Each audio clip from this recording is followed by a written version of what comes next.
รมเรื่องการเทศนาการเขียนการค้นคว้าซึ่งอาจจะเป็นเรื่องเฉพาะตัวแต่ก็สามารถฝึกขึ้นมาได้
พุทโธเมนาโถพระพุทธเจ้าเป็นที่พึ่งอันประเสริฐของข้าพเจ้าธัมโมเมนาโถพระธรรมเป็นที่พึ่งอันประเสริฐของข้าพเจ้าสังโฆเมนาโถพระสงฆ์เป็นที่พึ่งอันประเสริฐของข้าพเจ้านะโมตัสสะภะคะวะโตขอนอบน้อมแด่พระผู้มีพระภาคเจ้าพระองค์นั้นอระหะโตซึ่งเป็นผู้ไกลจากกิเลสสัมมาสัมพุทธัสสะตรัสรู้ชอบได้โดยพระองค์เองขอความผาสุกความเจริญในธรรมแก่ญาติแก่โยมท่านผู้ฟังทั้งหลายวันนี้เรามาพบกันอีกเช่นเคยในรายการธรรมะก่อนนอนตัวเจ้าวัดหนองตององค์นี้มาพบกับญาติกับโยมเป็นประจำทุกวันอังคารตั้งแต่เวลาเดี๋ยวนี้เป็นต้นไปเป็นเวลา1 ชั่วโมงโดยประมาณส่วนมากก็อยู่ประมาณ50 กว่านาทีเพราะเกรงใจญาติโยมหรือว่าจะตามใจตัวเองก็ไม่รู้นะที่ว่าเกรงใจญาติโยมนั้นก็คือเวลาระยะนี้มันก็ดึกแล้วแถมบางครั้งฝนก็ตกลงมาบรรยากาศมันดีนะบรรยากาศมันดีนอนหลับพักผ่อนสบายแต่ถ้ามานั่งมานอนฟังธรรมะจนถึง1 ชั่วโมงนี่ถ้าญาติโยมที่ชอบฟังก็ฟังได้จนจบที่อยากบ้างไม่อยากบ้างเมื่อไรมันจะจบสักทีฝนก็ตกใครพักผ่อนก็อยากจะพักผ่อนอยากจะฟังก็อยากจะฟังก็เลยเกิดความขัดแย้งขึ้นเป็นอารมณ์เสียงกระทบที่หูญาติโยมเกิดอารมณ์ แท ทั้งชอบไม่ชอบทั้งดีไม่ดีเกิดขึ้นฉะนั้นจึงเกรงใจญาติโยมแต่ส่วนหนึ่งที่เรียกว่าอยากจะตามใจตัวเองคือจะเอานานจนเกินไปก็กลัวไม่มีอะไรมาพูดก็ลดเวลาลง60 นาทีเหลือ45ปล้นเวลาตัวเองถามว่าดีไหมก็มีทั้งดีและไม่ดีถูกต้องและไม่ถูกต้องที่ถูกต้องก็คือนานจนเกินไปมันก็ลำบากทั้งตัวเองและญาติโยมท่านผู้ฟังแต่ว่ามันเป็นการปล้นเวลาของตัวเองไปน่าเสียดายเวลาแต่เราก็ยืดหยุ่นกันได้ทั้งผู้บรรยายและท่านผู้ฟังก็เรียกว่าแบ่งปันกันไม่ให้เกิดอารมณ์อย่างไรก็ตามท่านทั้งหลายระยะนี้ฟ้าฝนตกมันก็เป็นฤดูของมันแต่ว่าบางครั้งเราคาดไม่ถึงว่าน้ำมันจะมาท่วมอีกบางแห่งไม่เคยท่วมนะแต่ก็ท่วมในเชียงใหม่ก็หลายที่ต่างอำเภอก็หลายแห่งวันนั้นจะไปงานประชุมเพลิงศพตุเจ้าถนนสายหางดงไปทางบ้านถวายญาติโยมน้ำท่วมถนนประมาณ200 กว่าเมตรนะความยาวนะไม่ใช่ลึกนะไปเจอตู้เจ้าท่านก็บอกว่าหลวงพ่อบ้านโยมแม่ผมก็น้ำเข้าซึ่งไม่เคยเข้าน้ำก็เข้าน้ำก็ท่วมตลาดทุ่งฟ้าบดก็น้ำท่วม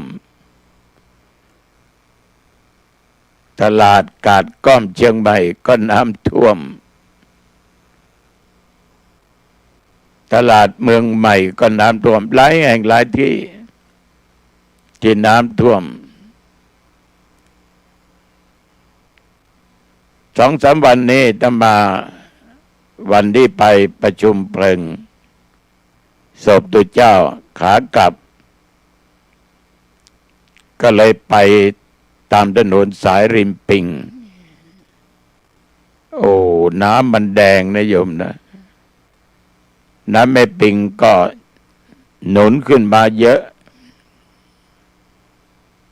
ถ้าฝนมันตกซ้ำซากๆอีกมันก็มีโอกาสน้ำท่วมอีกเราก็คงจะได้แจกข้าวห่อกันอีกช่วยเหลือกันอีกสงเคราะห์กันอีกสิ่งอะไรที่มันไม่เคยมีมันก็มีไม่ควรเกิดมันก็เกิดแต่มันก็เป็นเรื่องของธรรมชาติ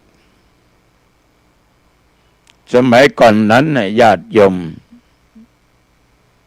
มันไม่มีอะไรกั้นขวางเดี๋ยวนี้มีถนนหลายเส้นหลายสายมีบ้านจัดสรรบ้างอะไรบ้างคนมันมากขึ้นมีโรงงานมีโน่นมีนี่จิปาถะถนนมันมีหลายเส้น มันก็กั้นน้ำไว้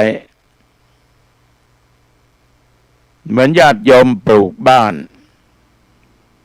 10 กว่าปีมาถนนมันก็มีการซ่อมแซมทำใหม่ก็สูงกว่าบ้านฉะนั้นเมื่อมันสูงกว่าบ้านเวลาฝนตก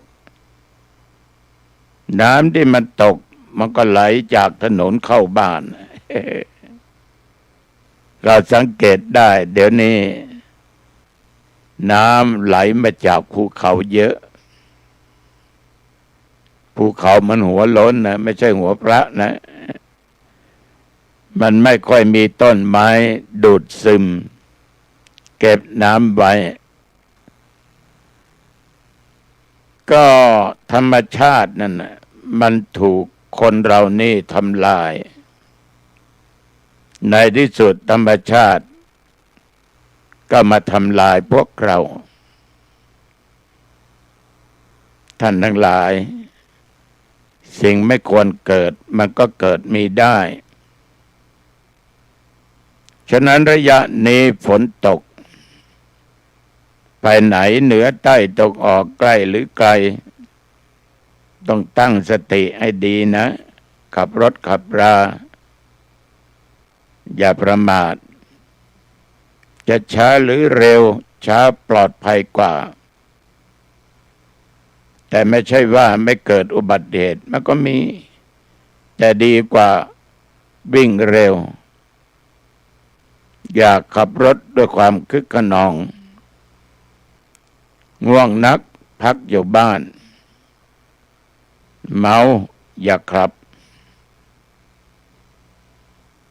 เดี๋ยวจะไปหลับกลางทางเดี๋ยวจะไปไม่กลับหลับไม่ตื่นฟื้นไม่มีหนีไม่พ้นจะเกิดขึ้น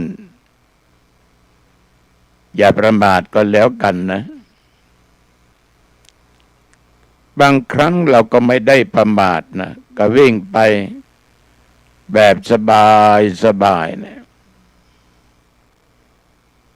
ในชีวิตก็ผ่านมาหลายครั้งมีครั้งหนึ่งจะเอาเทปที่บันทึกเสียงธรรมะมาส่งสถานีวิทยุมาตามคันคลองญาติโยมท่านผู้ฟังทั้งหลายเราก็ค่อยๆวิ่งไปอาตมาไม่ได้ขับนะแต่คนขับมันเป็นทางโค้งก็ไม่ได้ข้าม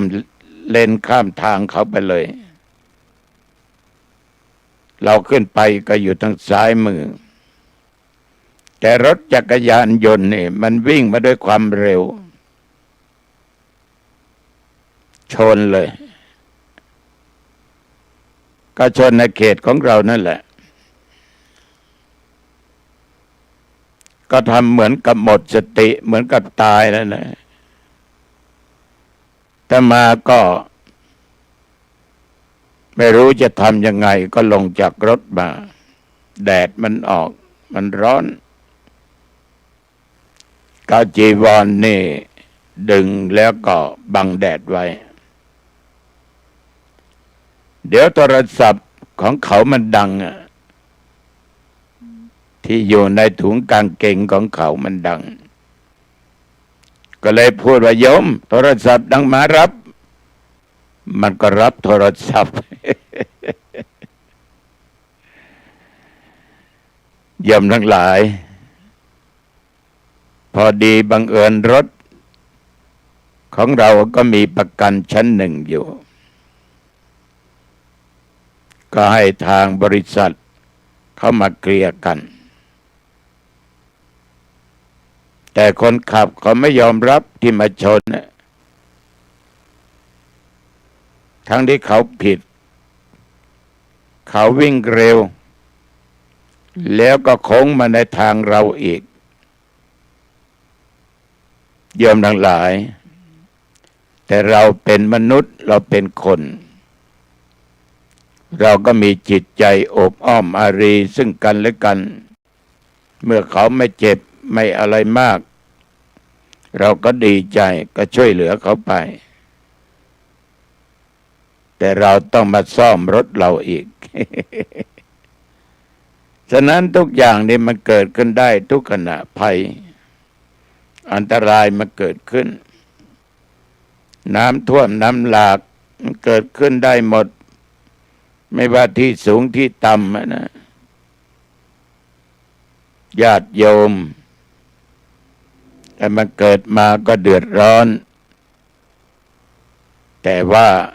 ก็ไม่รู้จะทำยังไงนะยิ่งลมก็ยิ่งร้าย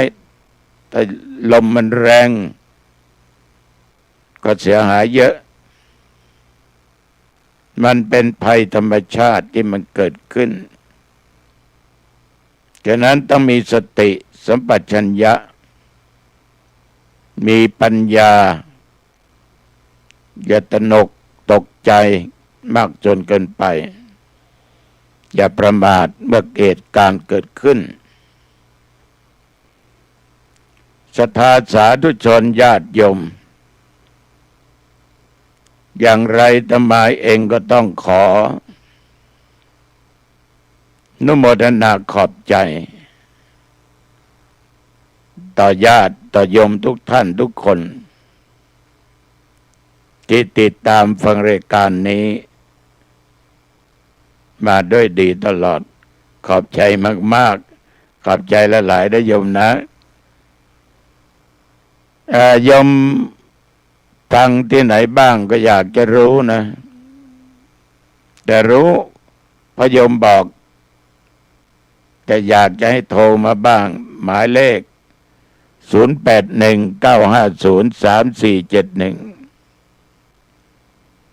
แม่ออกที่อยู่แถวอำเภอวังเหนือจังหวัดลำปางแล้วก็ที่อยู่ต่างอำเภอหลายอำเภอในเชียงใหม่ก็บอกว่าฟังอยู่ตลอดเวลาต้องขอบใจเป็นอย่างมากอาตมาภาพก็มีความตั้งใจที่จะนำหลักธรรมอันเป็นศาสนคำสอนในทางพุทธศาสนามาพูดให้ญาติโยมฟังธรรมะทุกหัวข้อนั้นที่นำมาพูดนอกจากอาตมาภาพฟังมาแล้วศึกษามาแล้วนำปฏิบัติแล้วมันได้ผลถึงไม่มากก็ได้รับผลอย่างน้อยเราก็สามารถที่จะรู้ว่านี่คือผลของการฟังการศึกษามันสามารถแก้ปัญหาชีวิตในการดำเนินชีวิตประจำวันของเราได้เมื่อมีปัญหาอะไรเกิดขึ้นเหมือนปัจจุบันเนี่ยไปที่ไหนก็ถูกญาติโยมถามก็ไม่เชิงถามนะบอกว่าต่อไปเนี่ยการทำบุญนะไม่อยากจะทำแล้วหลวงพ่อตัวเจ้ามีตังค์เอาไปทำอะไรก็ไม่รู้มันจะเป็นบาปไหมหลวงพ่อที่เราไปสนับสนุนมีส่วนร่วมไหมโอ้เข้าใจกันไปใหญ่เข้าใจผิดกันไปใหญ่แล้วส่วนบุญนั้นมันก็บุญแหละโยมเป็นผู้ทำนั่นนะทำด้วยจิตอันบริสุทธิ์ทำมากทำน้อยมันก็เป็นบุญเป็นกุศลแต่มาว่าโยมให้แล้วโยมมีความสุขเหมือนญาติโยมบางด้านบางคนได้ทำบุญตักบาตรได้ถวายขันข้าวได้ถวายปัจจัยสร้างโน่นสร้างนี่บริจาคนั้นบริจาคนี้น้อยมากก็มักจะมาพูดให้ฟังว่าทำแล้ว มันมีความสุขยิ่งได้ทำแล้วอุทิศให้แก่พ่อแก่แม่ ซึ่งเป็นผู้มีพระคุณแต่ได้ล่วงลับดับขันตายไปโยมก็บอกว่ามีความสุขมันไม่เป็นบาปหรอกโยมเพราะโยมทำดีโยมไม่ได้ทำชั่วโยมได้ปฏิบัติตามธรรมะ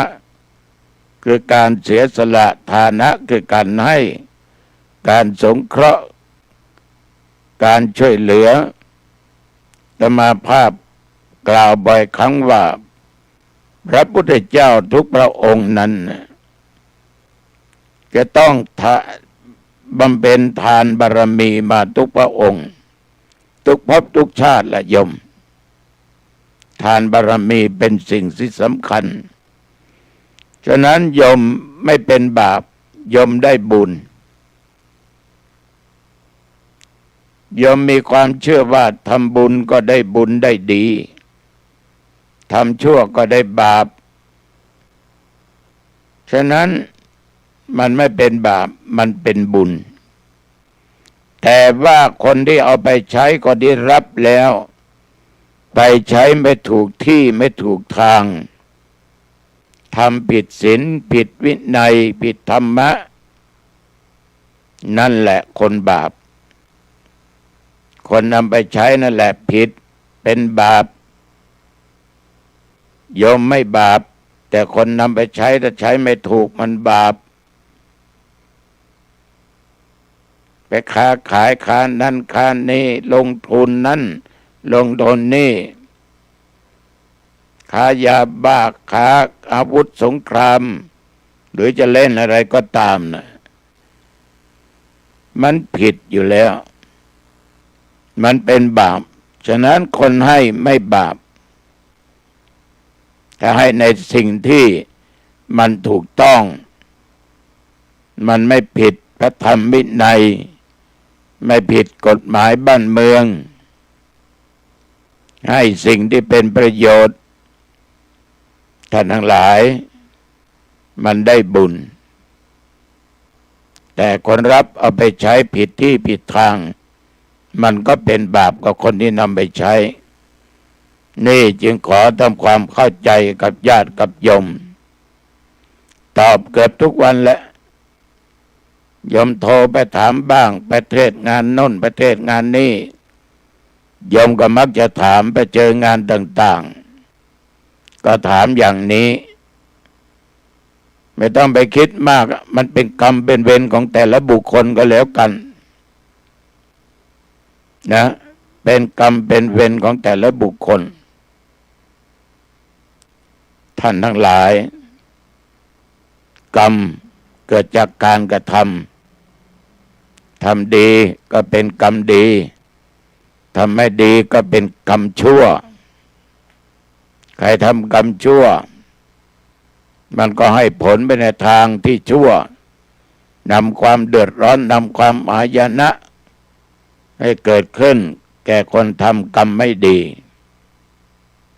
เราทำกรรมดีก็มีแต่ความสุข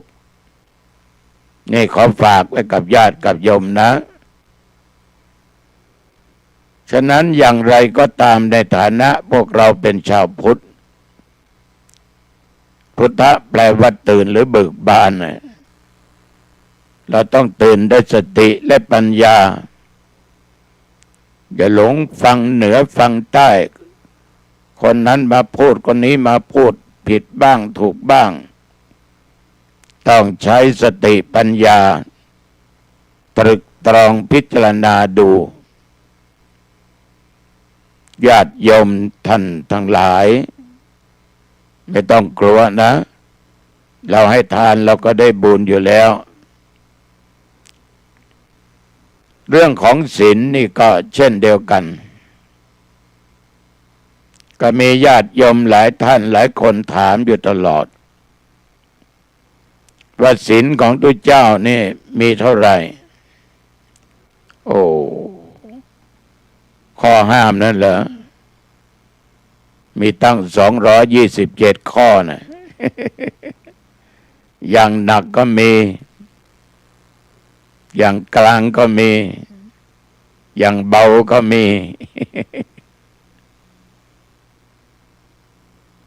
ท่านทั้งหลายถ้าทุกคนไม่ว่าโยมและอาตมะนะตั้งอยู่ในปาริสุทธิศีลถ้าเป็นพระก็ยิ่งดีเป็นโยมก็ยิ่งได้นะเพราะศีลนี่ทำให้คนบริสุทธิ์ตามปกติก็เรียกว่าปกติถ้าอะไรมันทำผิดที่ไม่ดีมันก็ทำผิดปกติ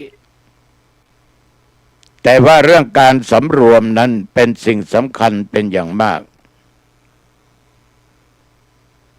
อย่างเรื่องของปาริสุทธิศีลเนี่ยนะปาติโมกข์สังวร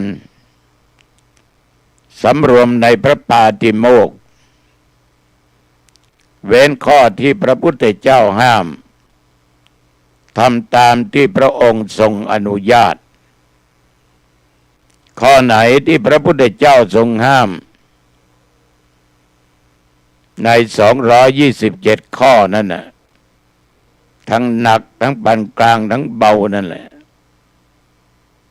ท่านห้ามถ้าเราไปทำสิ่งที่พระองค์ห้ามมันก็ผิดเราทำตามที่พระพุทธองค์ทรงอนุญาตมันก็ถูกต้องการสำรวมในพระปาติโมกข์นั้นเรื่องศีลของภิกษุนั้นญาติโยมข้อที่พระพุทธเจ้าห้ามซึ่งได้ยกขึ้นเป็นสิกขาบทมาในพระปาติโมกข์ไม่ได้มาในพระปาติโมกข์สิกขาบทที่มาในพระปาติโมกข์ตามพระวินัยนะปาราชิก4หนักมากสังฆาทิเศษ13ข้ออยู่กรรมประพฤติวัดปฏิบัติตนทรมานตัวเองไม่ใช่ว่าอดข้าวอดน้ำไม่ใช่นะอันนี้ยศ2ข้อที่รับหูที่รับตานิสกิยปาจิตติ30ปาจิตติ92ปาติเทสนิยะ4เสกิยวัตรนี่75รวมทั้งหมดที่กล่าวมานี้ญาติโยม220แล้ว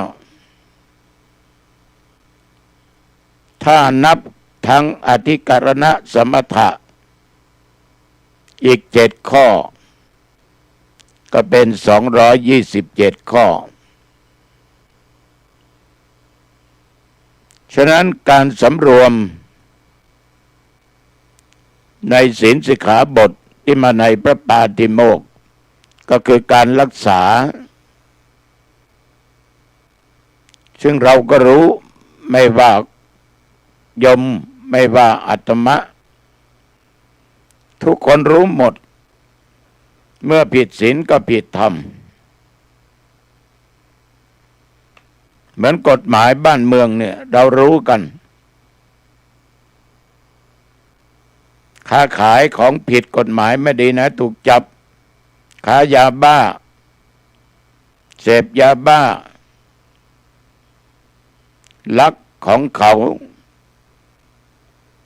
ก็ถูกจับฆ่าคนตายก็ผิดโทษทางอาญาตามมาตราต่างๆศีล5ข้อโยมก็รู้ตัวเจ้าทั้ง227ข้อรู้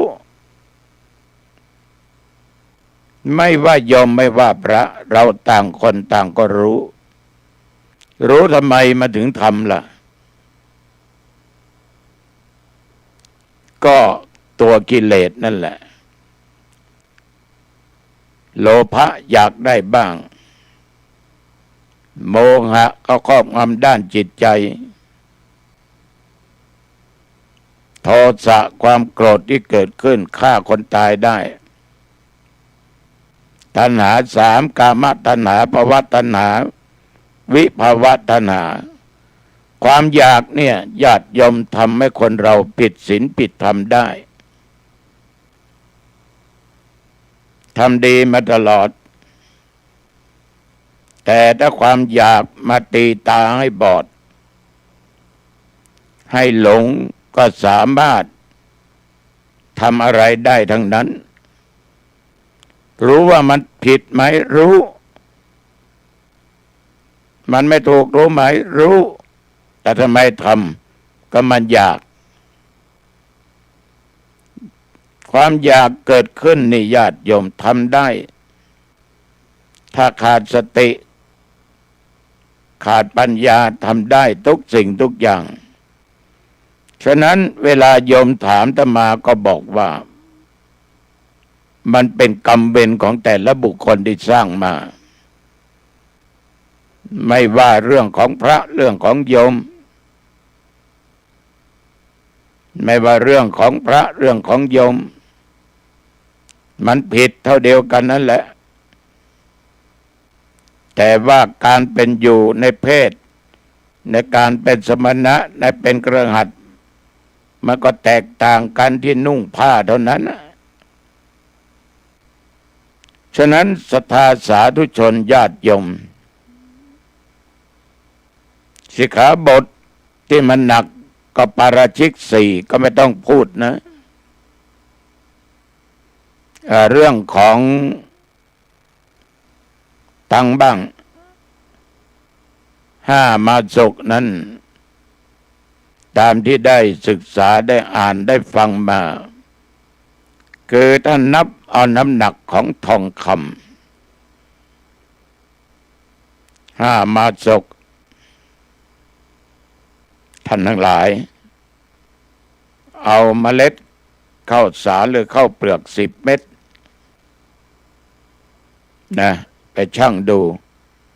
เอาเป็นน้ำหนักของทองคำเดี๋ยวนี้ทองมันราคา50,000แล้วมั้ง50,000กว่ามั้ง ฉะนั้นท่านทั้งหลายปาราชิกเป็นโทษหนักก็ไม่ต้องพูดนะเหมือนกับโยมถ้าฆ่าคนตายมันก็โทษหนักตัวเจ้าฆ่าคนตายก็โทษหนักแต่มันดังกว่าโยมนะ เพราะผ้าที่นุ่งมันไม่เหมือนกันเพราะมาบวชเป็นพระเป็นสงฆ์แล้วมันเป็นที่กราบที่ไหว้เป็นเนื้อนาบุญของญาติของโยมฉะนั้นโยมจึงเกิดความผิดหวังขึ้นเพราะโยมไปยึดในตัวบุคคลแต่ถ้าโยมมีธรรมะอยู่ในจิตในใจว่าสัตว์โลกย่อมเป็นไปตามกรรมกรรมคือการกระทำมันเป็นกรรมเวรของแต่ละบุคคลมันหนีไม่พ้นหรอกโยมมันเกิดจากตัวตัณหาคือความอยากทั้งนั้นแต่ความอยากก็ครอบงำอันไหนผิดอันไหนถูกมันมืดบอดหมดตาก็บอดจิตก็บอดขาดสติขาดปัญญาจิตมันจึงบอดเมื่อมันบอดมันมืดทีนั้นแหละไม่รู้ว่าทำลงไปแล้วมันถลำลึกลงไปแล้วแต่เราก็ไม่ดีไปซ้ำเติมนะบางครั้งนี่เราอาจจะหนักกว่าเขาอีกไม่ต้องไปซ้ำเติมเหมือนขี้เหล้าเนี่ยด่าคนขี้เหล้าเมาเหล้าทุกวันดื่มเหล้าทุกวันไม่อายคนอื่นบ้างดื่มแล้วเดือดผิดลูกผิดผัวผิดเมียมันก็ดื่ม